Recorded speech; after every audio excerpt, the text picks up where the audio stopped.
All right, good morning, everyone. Let's get this started. With access to data and tools not available to the public, Google International Growth Partners like Obility can be fantastic allies as you look to identify and quantify international expansion opportunity. Here's what we're hoping to cover today. I'm going to tell you a little bit more about who we are at Obility. We're going to talk a little bit about identifying and quantifying that international growth opportunity that we know is out there. We've got tons of data to share with you today, so we're excited to dive in there. Then my team's going to dive into the international growth framework that we use to ensure and set our teams up for success. From there, my colleague Elise is going to share a case study on some of the results that our team has driven for a couple of our international clients. From there, we're going to focus on a Q&A. So any questions you might have, feel free to put those in the chat. We're happy to cover those at the end. So here's my team that we brought to the table here today. I've got myself, Osea Clark Kasperzik. I'm Senior Director of Sales at Obility.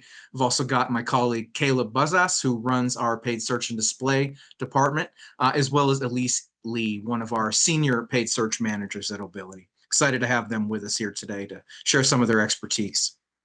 A little bit about Obility. We were founded over 10 years ago with B2B audiences in mind. We understand that longer sales cycles and really how to effectively facilitate self-education, it's super key with today's B2B buyers. More than 70% of that sales process is complete before they ever reach out. And that's really on us as your agency to make sure you're driving awareness and engagement throughout that process. So we partner with B2B tech companies that are looking to scale, whether a small startup looking to scale or a larger company looking to really ramp up. We can help you effectively and efficiently drive international expansion. And really, the way that we get to that is through transparent communication, honesty about the results we're actually seeing. We dive into the data to make sure that we're actually optimizing towards what's actually moving the needle for you, and really making sure that we're holding each other accountable to our goals. So by tracking our clients' campaigns to opportunities and revenue, Obility has the opportunity of really identifying those pathways that have the opportunity to drive growth and making sure that we're getting more effective and more efficient with your media spend. Our in-house data team and revenue operations team as well are always there to make sure that we can collectively trust in that data so that we understand that money in equals a specific ROI out. We can make sure that we're tracking leads through marketing automation, through BI tools, through CRM systems, and make sure that the data that we have in dashboards is actually accurate and building trust collectively in the investment in the partnership. Our team is spread out across the US with offices in Portland, Denver, Boston, and Austin. Our aim really is to provide best-in-class B2B expertise no matter where our clients' preferred time zone is.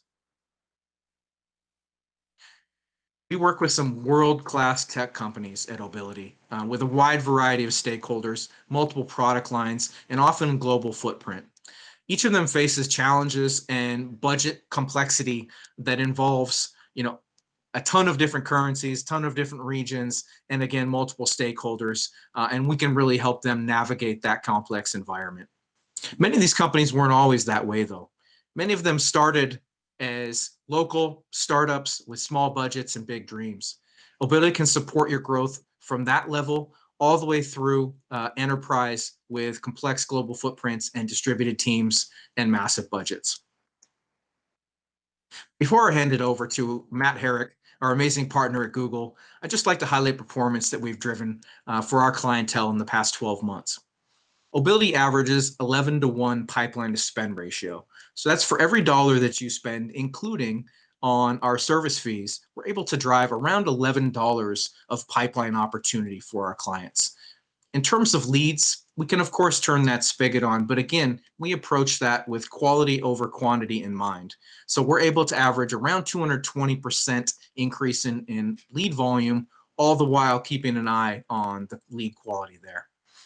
Even more importantly, we're able to reduce the cost per lead within the first 5 months of our clients' leads by around 38% as we turn off the campaigns that are not driving high quality leads or leading to opportunities and revenue.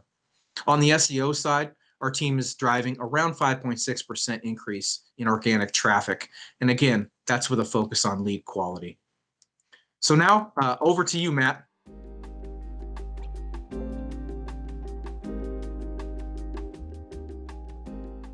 Thank you so much, Osea, and thank you for that warm intro. Hi, everyone. I wanted to start by saying thank you to my incredible partners at Obility for collaborating with Google on today's event. My name is Matt Herrick, and I'm the head of the Google Agency International Growth Program. I've been at Google for going on 3 years now, and I've been in the international growth space for 7 years. In the second half of 2020, Google decided to create the Agency International Growth Program and chose me to lead it. Google's decision to create and fund this program was due to several years of robust data showing that international growth was far outpacing domestic growth for both our company and a majority of our advertisers. We observed that companies who advertised outside of their home markets grew exponentially faster than those who advertised just domestically. COVID-19 and the events of 2020 only accelerated these trends. We saw that those advertisers that had an established international footprint not only were able to weather 2020, they thrived and grew exponentially more that year than in previous years. We observed that international growth advertising was not only incremental for our advertisers, it actually future-proofed these businesses, enabling a healthy diversity of growth markets that could help businesses grow at scale and weather future contingencies. Google decided that the best way to support our advertisers in adopting international growth at scale was to enable our very best agency partners with the necessary resources to take their clients global. My program launched in October of 2020, and we now work with a very select number of Google's top agency partners. We support them in providing their clients with the world's best international growth offerings. We provide our agency partners like Obility with proprietary tools, data, resources, and value adds so that they can support their clients' international growth initiatives in the most comprehensive, holistic, and profitable way possible. Google has many agency partners, perhaps thousands. And when it came time to deciding whom to invite into this program, it was a no-brainer. Obility was at the top of our list for numerous reasons. Obility, as a result, is now a premium Google International Growth Agency partner. And through this partnership, every single Obility client has access to the world's best resources to support their global expansion initiatives. Now, let me give you a little bit of background as to what Google has seen in the past 23 or so years since it was founded in a garage in the Bay Area in 1998. In 1998, at Google's founding, 5% of the world had internet access. Today, in 2021, over 62% of the world's population is online. That represents over 4.8 billion people who are online today. This growth has represented an incredible global opportunity for both Google and its advertisers. Over these last 23 years, Google has been able to grow into a multinational company that engages with people in almost every country on Earth on a daily basis. We have 8 properties that have over 1 billion monthly active users apiece. We work with advertisers on every corner of the planet and communicate with users and advertisers alike in over 200 languages.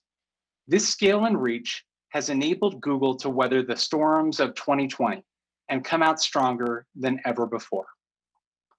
Now, the same global scale and reach that has enabled Google's success is available to any advertiser who wishes to leverage it. Those advertisers who did were resilient and grew faster than those who stayed within the confines of their home markets during the pandemic.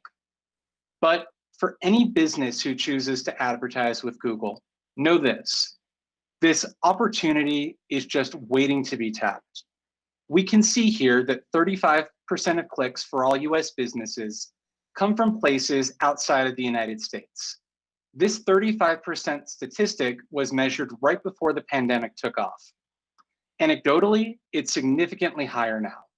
This is because COVID was an accelerant. Any trend that existed prior to 2020 was vastly accelerated by the pandemic because COVID forced businesses and human interaction in general to go all digital. Unfortunately, there was no other choice. Now, Google might be a US-based company. However, our search query stats tilt heavily away from the US. In fact, more than 70% of search queries come from outside of the US. That means that there is literally a world of opportunity out there. This fact has proven to be a literal lifeline for our clients over the past year and a half.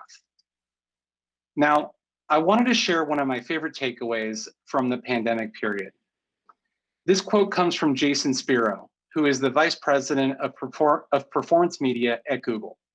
He's pretty much our oracle when it comes to predicting trends and how the advertising space will follow suit. Jason says, "We have experienced 10 years of change crammed into 6 months. I could not agree more. We can see this change most prominently in the rush to digital. When people were confined in their homes and prevented from seeing people, commuting into the office, going out to restaurants, or shopping inside physical stores, people had no other choice other than to adapt a digital-first lifestyle." Now, as we can see here from Professor Scott Galloway, who just wrote a new book called Post-Corona, he presents a chart that shows that in the early phases of the pandemic, online sales grew as much in 8 weeks as it had in a decade before the pandemic.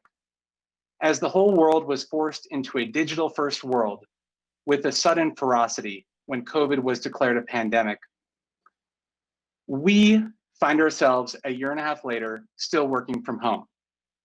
We thought that we saw the light at the end of the tunnel only a few short months ago, but due to new variants, the work from home trend continues. The light at the end of the tunnel is still many months away, and they say that a new behavior only takes 30 days to create, and consumers have had a year and a half to form and reinforce new behaviors. Now, as I mentioned before, the trend towards digital has been years in the making, and the events of the last year and a half have greatly accelerated the rate of digital consumption. More people are online in every corner of the world than ever before, and consumer behavior is changing in ways that we could have never before anticipated. Two of my favorite facts about pandemic-based consumer behaviors. Number one, peak streaming hours on Hulu and Netflix are on weekdays between 6 a.m. and 12 p.m. And number two, and this is especially pertinent for tech B2B, peak watch hours for tech B2B evaluation videos on YouTube are on weekends at around 1 a.m. These consumer behavior changes are mind-boggling. And that's why partners like Obility are there to help you navigate this new normal. Now, as we saw earlier, COVID and the mad rush towards digital caused 10 years of change to happen in 8 weeks. We also see that this high velocity change is also occurring in the lead generation tech B2B space as well. As people were prevented from physically congregating, Google's lead gen and tech B2B advertisers had to get clever around how to engage their prospects and clients.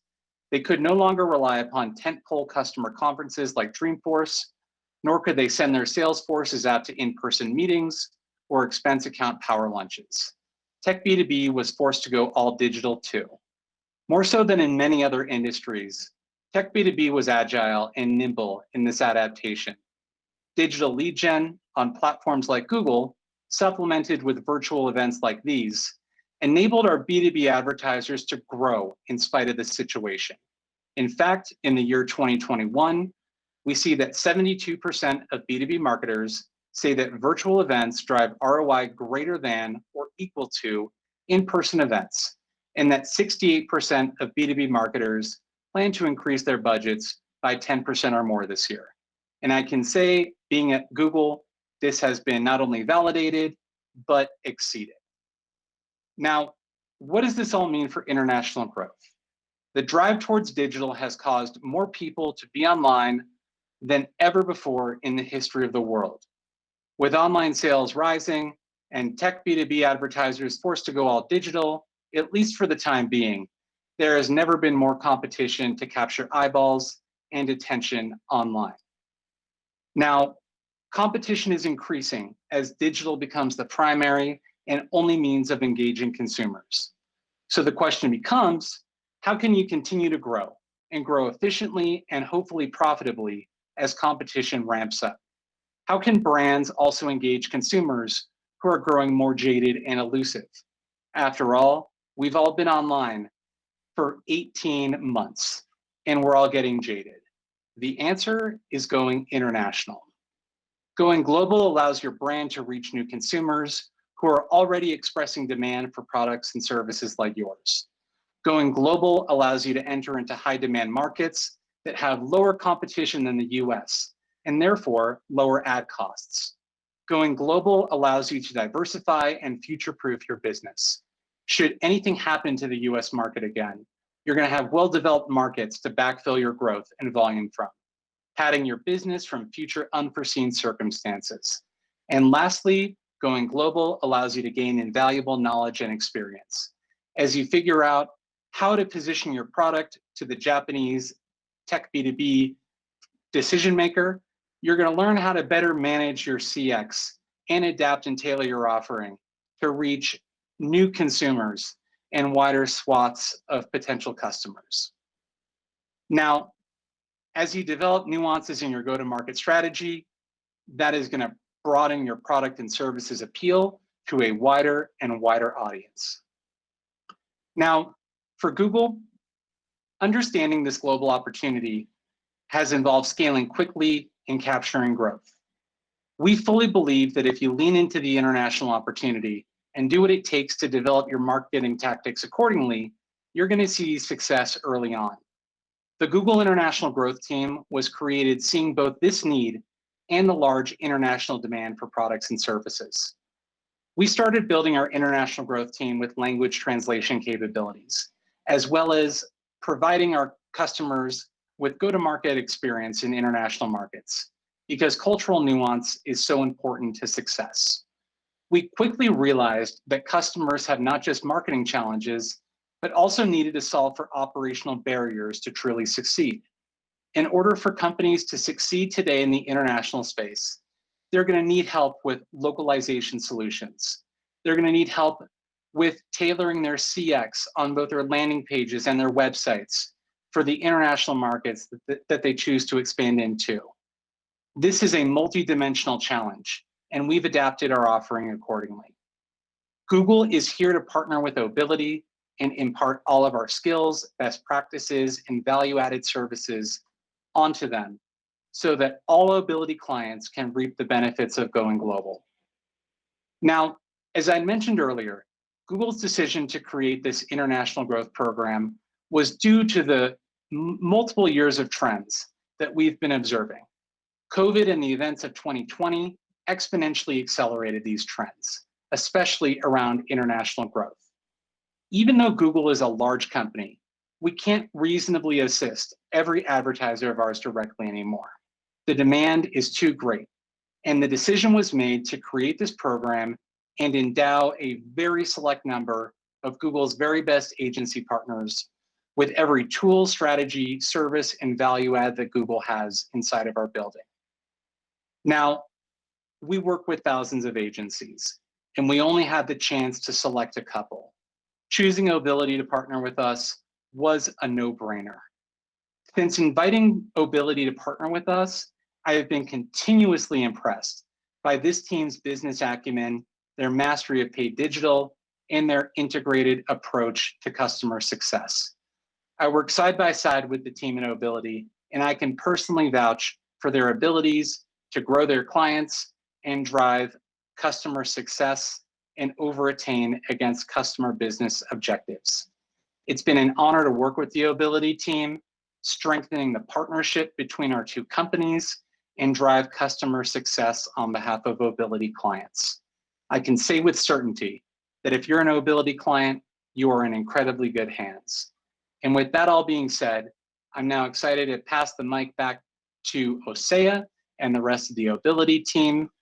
They're going to walk you through Obility's approach to international growth and their overall agency framework. Thank you so much.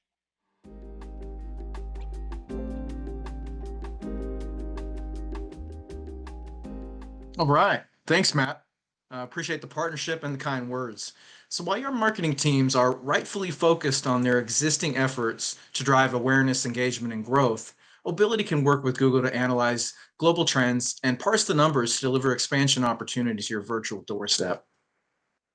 Because in 2021, B2B is absolutely a global game. If we look at the data a little closer, 82% of all B2B search queries are coming from outside the US. What's more, international clicks are growing at twice the domestic rate. So given this explosive growth and huge opportunity, if your company is not active overseas, you're literally leaving money on the table, as it is highly likely that your competitors are already there. But if you're not already active overseas, you're not alone, as lack of insights is a widely shared challenge. As you consider international growth, we understand it can feel daunting. Market insights are critical to decision making, but where do you get them? How much will they cost? And do you trust the data? The good news is that Google International Growth Partner agencies like Obility are ready and willing to help you chart a path to international growth. I'm going to highlight how we prepare international growth strategies at Obility before passing it to my colleague Caleb to cover how we build out these actual growth plans. First, we can help you identify where the opportunity actually is. Then we can quantify it. Through ICP development of your ideal customer profile, through total addressable market analysis, through use of Market Explorer and budget forecasting tools, we got you. From there, the localization of campaigns, content, and landing pages will get your brand and message in front of your target audiences. Competitive analysis detailing how your competitors are deploying advertising overseas can help us help you differentiate. From there, through our partnership with Google, we can provide operational and logistical support to ensure that your team is ready when the demand does come. And then, of course, when it's time to launch and optimize your demand gen campaigns, no one does it better than Obility. With click-to-close tracking, we're able to optimize our clients' campaigns towards those that are driving opportunities and revenue, driving continual improvement in the efficiency and efficacy of your campaigns. We don't mess around, folks. As we analyze the data and look to qualify and quantify the opportunity abroad, Obility leverages numerous tools only available to Google International Growth Partners and has access to Google's global expansion team to build out custom localization strategies to set you up for success. From opportunity prioritization charts that identify which countries have high search volume but low cost per click, to countries showing expansions in B2B search queries for specific types of software or products, Obility and Google can combine forces to ensure that your international investment is effectively and efficiently spent. In-depth demographic insights can help ensure that our strategies are informed by realities on the ground and can ensure that your marketing is actually relevant to the audiences that you're looking to engage. You want to also understand, of course, what the seasonality trends for your product or software are in these local countries. And we want to make sure that our bidding strategies conform and look to actually support your growth versus wasting money at times when they wouldn't actually be looking to engage with you. So once a country or region has been marked for entrance, Obility can ensure that you have a sound go-to-market strategy, compelling relevant content and landing pages, even in native languages, and can optimize campaigns and budgets towards the efforts that are driving high quality, high intent prospects that are more likely to convert. Furthermore, with the breadth of support available from Google, we can anticipate and mitigate potential operational challenges. With Google Partner Agency, you ensure that your international expansion will be both efficient and effective. Now, without further ado, please meet Caleb, who leads Obility's paid search and display team, and join him as he elaborates on how we build out our clients' growth strategies. Over to you, Caleb.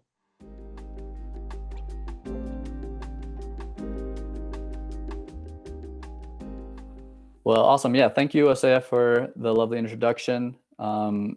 Obviously, one of the things that we want to first run through before we develop our strategies is some of the service and solution offerings that we've curated, having become an international growth partner with Google.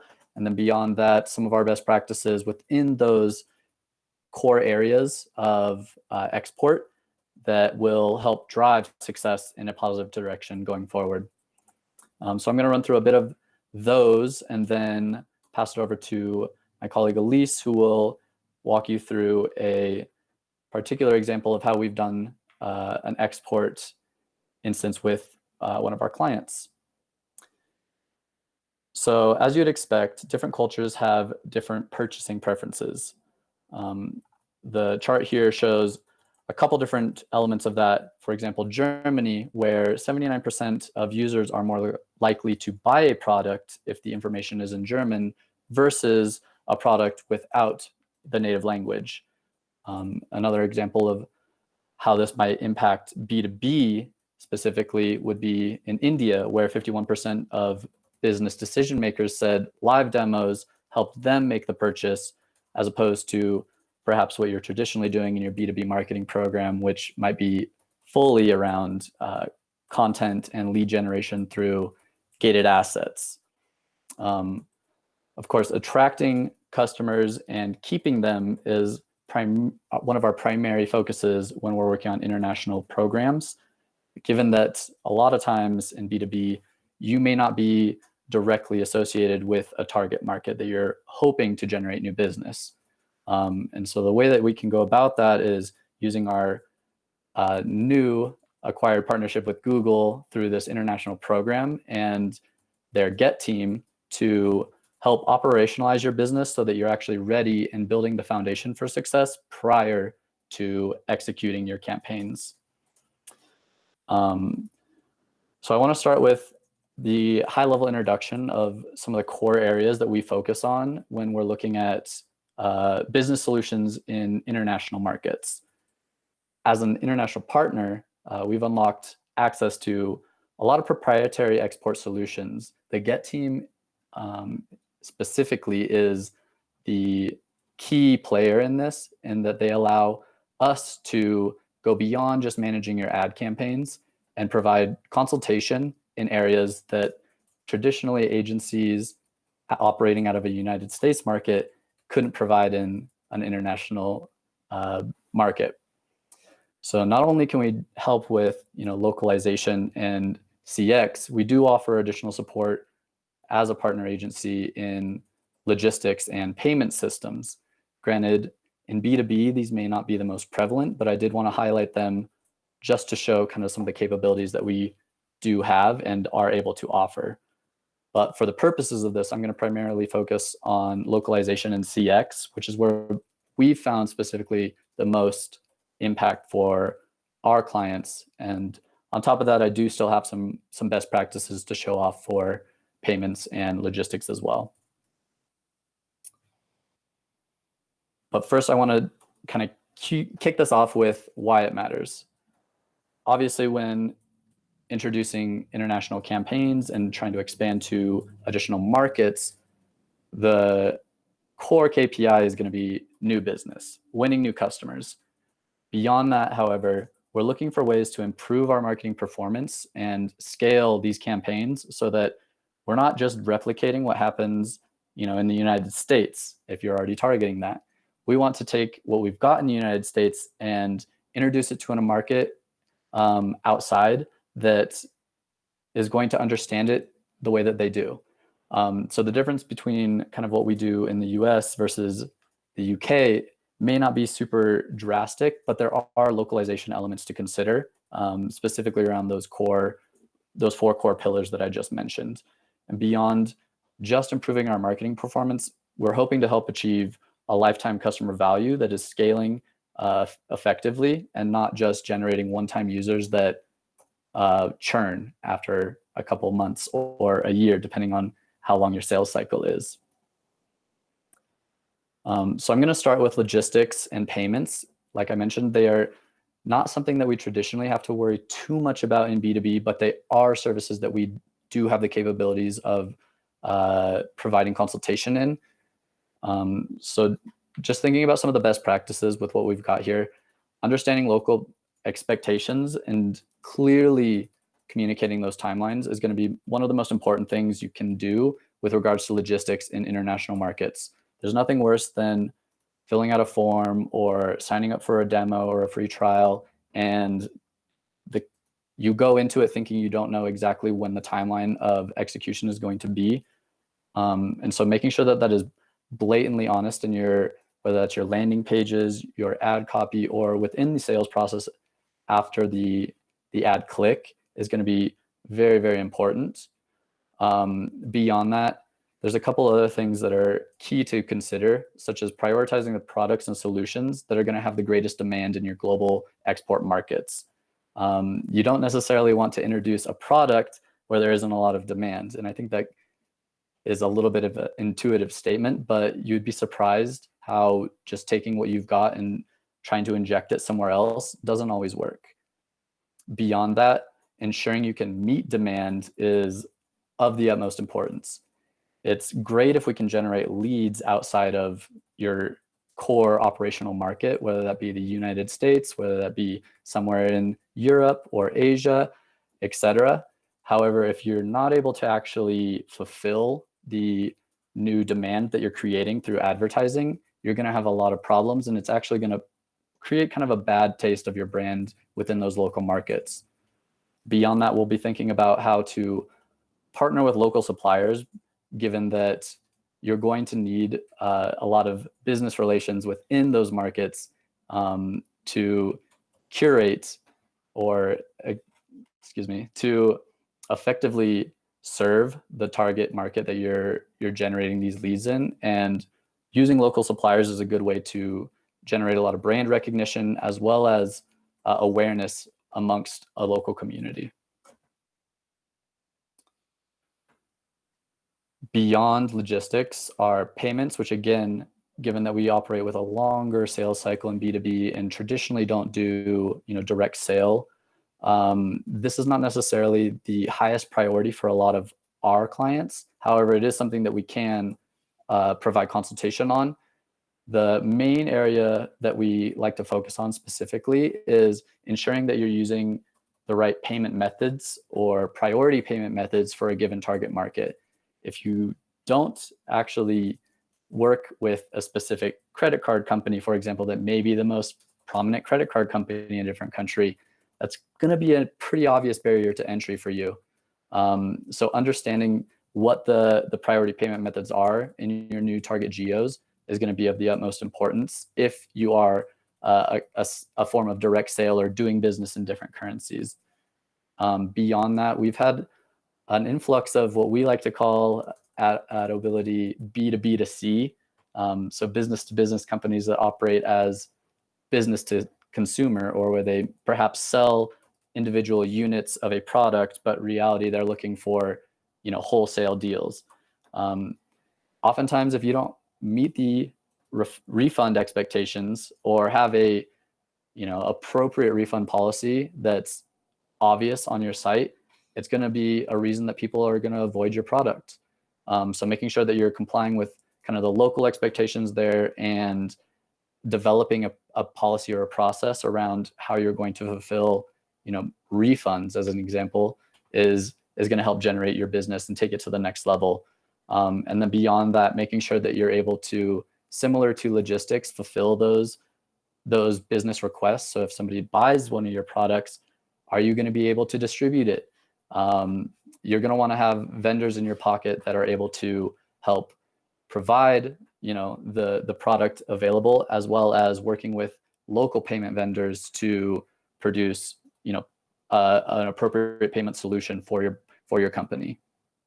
So with that, now that we've got payments and logistics kind of out of the way, I'm going to dive into more of the meat and potatoes of my section, which is what we mostly see with our B2B clients, and their primary focus tends to be around customer experience as well as localization.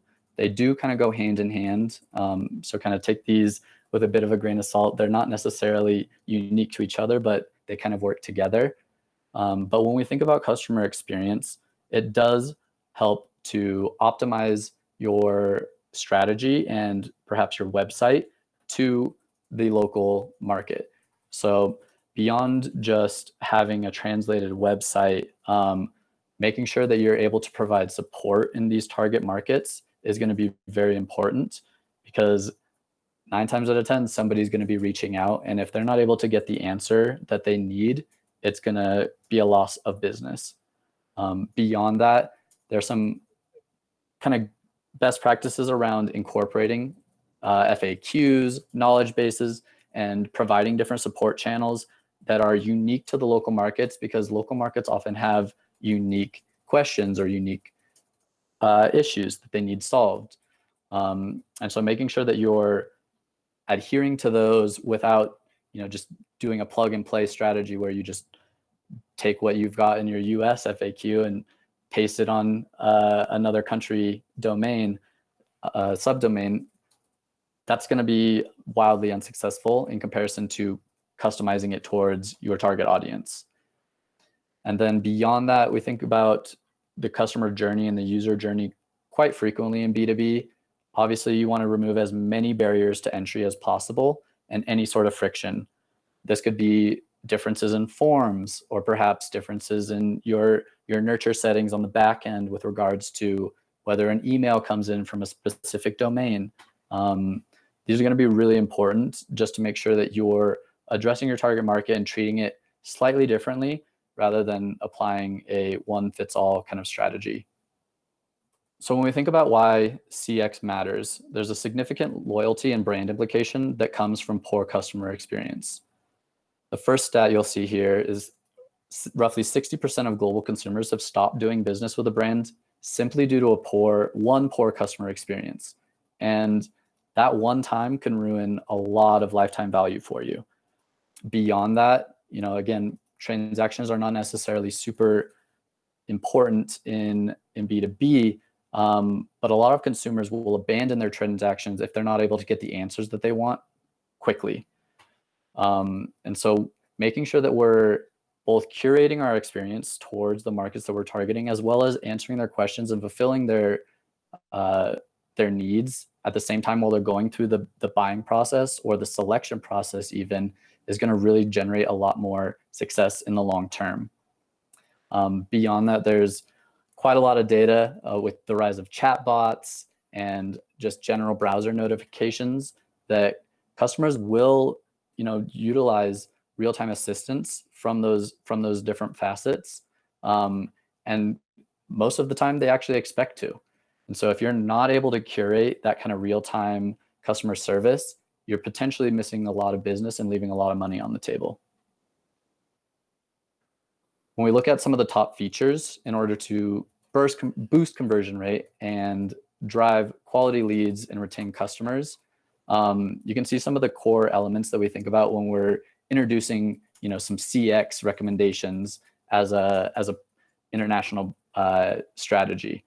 Like I mentioned, chatbots, really great facet for allowing direct customer interaction without actually a lot of lift on the back end. Beyond that, there's some additional elements that can provide a lot of success, whether that be social proof on your website through trust symbols or customer testimonials, as well as, like I mentioned before, creating an FAQ. If you've got video tutorials that help people, self-educate and use your product without actually having to interact with somebody. These are just some of the different elements that we can provide that curate a top-tier customer experience without, taking a very heavy lift and building a foundational team in these target markets. So beyond just customer experience, another one of the things, like I mentioned before, goes hand in hand with it is localization. And one of the main, barriers to entry we've seen, specifically in markets that don't target English as their native language, is this localization feature, where translations and optimizations can be kind of a roadblock into success there. Obviously, as a international growth partner, we've developed some relationships with localization partners that help allow us to take this experience to the next level and truly manage these campaigns and strategies as if we live or speak a different language.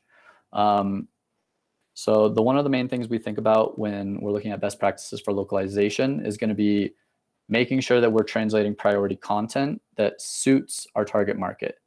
Different markets are going to want different types of content, and not everything works the same as it does, maybe in the US. And having that kind of initial understanding of what type of content or maybe asset or angle works in a new international market is going to set you up for success in the future. Beyond that, one of our best practices internally is testing English and native languages at the same time, if budget allows. A lot of markets, for example, Germany, Japan, they do have a lot of English literacy. However, that's not their primary language. So having the ability to run ad campaigns both in German and in English will allow you to kind of test and compare and contrast and figure out kind of what's working for each language, but still curating to both sides of the coin rather than isolating, we only want to target native speakers or people that have their browser set to a native language. And another one that I can't stress enough is please stay away from online translators. As good as they are getting and as good as they have been in the past, they do miss a lot of the nuances that come with a native language. And one word, while it may translate on paper to an English word, doesn't always make sense in context of a full sentence. So doing your best to avoid that is going to drive a lot more success, and specifically working with a company that knows what they're talking about is going to catapult you to the next level. And I think it kind of goes without saying, but I like to touch on it anyway. Why does localization matter? It has been named the #1 operational hurdle in terms of targeting new international markets. A lot of times, consumers like to spend most of it in their native language, browsing, whether that's through their browser settings or just browsing actual native sites. So making sure that you're one of those sites that they are browsing is going to be imperative to success going forward. Outside of that, we see a lot of success, and we talk about here looking at people looking to buy promotional material if it's in their own language. The same goes actually for B2B, which is people like to consume content or different gated assets if it's in their own language. If they show up, they click a Japanese ad and they land on a landing page in English, your conversion rates are just a tank. And so making sure that you've got the full spectrum of translation and localization in place is going to catapult you to the next level. Beyond that, one of the main factors of, barriers to entry is localization. And if you can't get your content or your website or landing pages translated, people sometimes give up. But like I said, because of this new partnership we've developed with Google, we've now attained the ability to kind of bridge that gap and allow you to take your campaigns to these markets without a lot of lift on your end. And this is just kind of one example of how these consumer insights can help change maybe the strategy or what you're hoping to achieve based on content within B2B. So looking at the global mark, specifically within the product trial, you'll see that's kind of that's maybe actually the top or converting piece of content, but not necessarily in Germany. In Germany, they actually are much more keen to meet with a sales rep or just get general website information off of your page. And so having these kind of insights and developing this relationship with Google helps us build this kind of knowledge base, and again, allows us to tell you specifically what content to serve to what audience in what location at what time. And as I mentioned, just as a localization partner, which has really been huge for us, we've developed these relationships with different localization companies who can support our global expansion from start to finish. We've got a plethora of different people that are in our back pocket, helping to translate our keywords, our ads, our campaigns, our landing pages, our assets, etc., and really bridging that gap to allow us to go to international markets without a lot of operational cost on your end. So kind of with these best practices and some of these solutions in mind, what can this do for your business? Obviously, we can help drive a lot of volume, a lot of traffic, a lot of new customers by targeting additional markets where you may not be as present. Beyond that, because of the lower competition and market saturation in international markets, we're able to drive greater profitability internationally, oftentimes, than you can see in your core market, which may be where you're located. Because there is a bit lower barrier to entry and we don't have to pay as much to be competitive. So with that in mind, I'm going to send it over to Elise, who is going to talk about how we have approached some international markets and used various levels of strategy to drive additional revenue and profitability for one of our clients.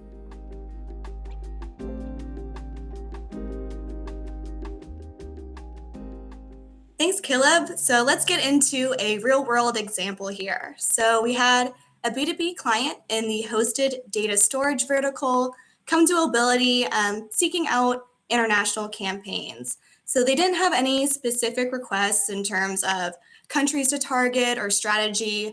They were really relying on us to make those educated recommendations. Kind of a fun nuance about this client, though, they had a separate agency running their North America efforts. So for me, when this client came to us, I immediately saw this as an opportunity of, hey, let's blow these international campaigns out of the water and get that North America business as well. So the goal they came to us with was increase international monthly recurring revenue by 20% month over month. So in terms of the KPIs that they were holding us to, but seeing that monthly recurring revenue increase month over month here. So in terms of what my strategy was, I meet with the Google agency team bi-weekly, if not weekly, just to make sure that I'm up to date on the latest Google betas, making sure I know how bid strategies are changing, and just making sure I'm up to date on the latest Google trends. So the Google agency team helped me get in touch with the Google Get team, who then created an export analysis deck specifically for this client to help identify maybe what countries have the highest growth potential. So within there, I was looking at low CPCs for cost effectiveness, as well as search query growth increasing year over year. So making sure that any country that we start launching in, we have low CPCs as well as increased volume in that vertical. So based on that deck, I identified 10 countries that I wanted to launch in. Specifically, India stood out as a huge untapped market for this client. From there, we wanted to optimize and scale. So my strategy here was separate campaigns for every single country that we were running in. This helps to allow for the highest level of optimization. So having each of these campaigns segmented by each country, I'm able to look at performance by country level. And from there, look at user behavior. If, for example, two countries are similar in their conversion rates or their CPA, from there, we could group them together into their own campaign. But to start off, I wanted to have as much granularity as possible. So backing up a bit in terms of what this client's product was. So they use a freemium model. So you can sign up for a free account, play around in the platform a bit, get comfortable with it, almost like your own demo. And then you could play around with it. But if you wanted to actually deploy something, you would need to put in a valid credit card. So within the Google campaigns, we were tracking 2 separate conversion actions, one for a free sign up, and then one when people put in a valid credit card. So 2 separate conversion actions that we were currently tracking in the Google platform. As I said before, they had a different agency running the account previously, and I noticed they were only running max conversion strategies. So that doesn't allow Google to see any value in the different conversion actions that are in the account. So when I joined, I'm automatically seeing, hey, that we value these valid credit card users way more than a free user. So I set up conversion values for these two different actions. With the free signups, we had $1 assigned to that. And then for someone who entered a valid credit card, $100. So this allows Google to see how much more we value a paid user over a free one. So with adding in conversion values, it unlocked a whole new world of value-based bidding, such as maximize conversion value and target ROAS. And then within our display, YouTube, and discovery campaigns, we had different audience segmentation. So starting off at the most broad, we have in-market. I specifically chose hosted data and cloud storage and web hosting, since those were the two that aligned most with this client's vertical. In-market's great for overall reach, finding users who are in market for the product, but probably haven't heard of my client specifically. And then from there, we had custom intent. So I created a custom audience, including top converting keywords that were in the search part of these efforts. So making sure that we're hitting these users who are searching for the right things, but on different networks as well. And then, of course, we had a remarketing campaign targeting website visitors, but excluding the paid ones. And then across all of these new countries, we had quite a mix of campaign types. We ran search, display, YouTube, and discovery. So within search, we had our branded, non-brand, and competitor efforts. And then for display, YouTube, and discovery, we used the same audience targeting we just went over, the in-market, custom, and remarketing. We used those for display, YouTube, and discovery. So for display, we used both static images and responsive display ads. On YouTube, I decided to run with a drive conversions goal. So keeping in mind that that main KPI is looking at lead generation and overall increase in MRR. So with YouTube, I like to run with in-stream skippable ads. For those who don't know, on YouTube, the user has to watch 5 seconds of the ad, and then from there they can either skip it or click on the ad. But we only pay if the user clicks the ad or watches the full thing. So the great thing about this specific campaign type, we get a lot of free impressions.